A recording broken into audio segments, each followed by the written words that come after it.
Dadaan tayo dito mga kabayan. Lakad-lakad tayo mga kabayan. Nandito tayo ngayon sa tabing dagat. Yan mga kabayan.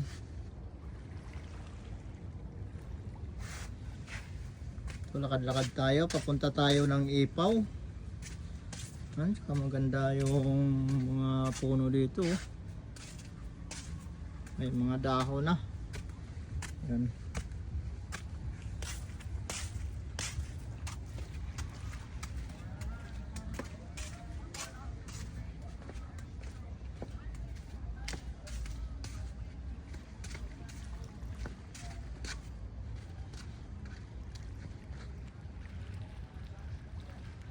Mayroong masol dito si kabayan. Bawal kasi masol itong mga hindi lokal. Kailangan mga lokal lang dito kasi nuhuli. Ano mga katimandangan. Kita ko may butas dito mga kabayan, no?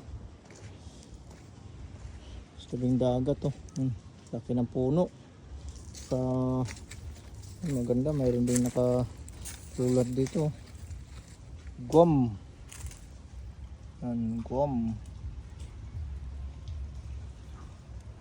Palagay dito sa bato.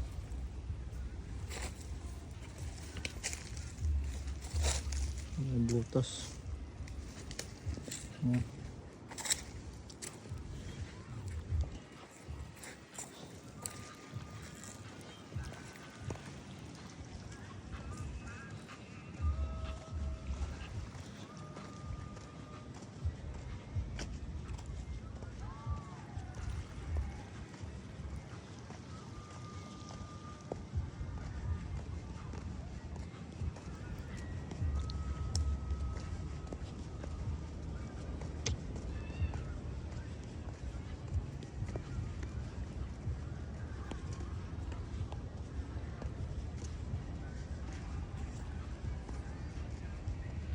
Parang Pilipinas lang dito sa bansang Guam mga kabayan.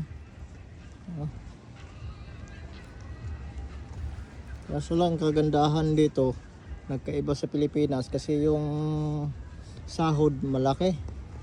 Kasi ang sahod dito per oras ang bayad. Hindi arawan, hindi katulad sa Pilipinas. Ako nga dito, trabaho ko nga pala mga kabayan ay cement mason. Pero yung isang oras ko dito ay $17.75.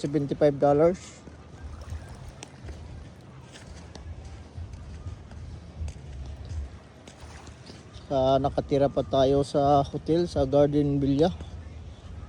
Yan.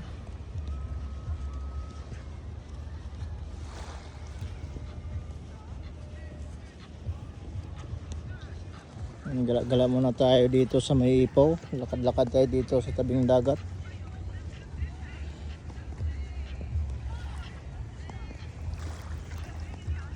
Yung mga beach niya may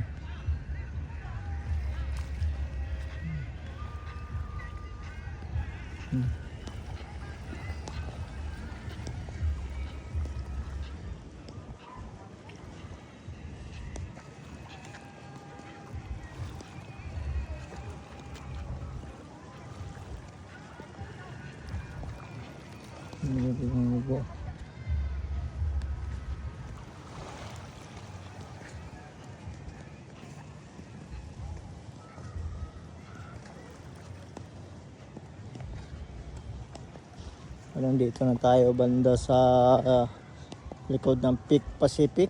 Yan. Ayan pa ng Peak Pacific Beach Resort yan dito.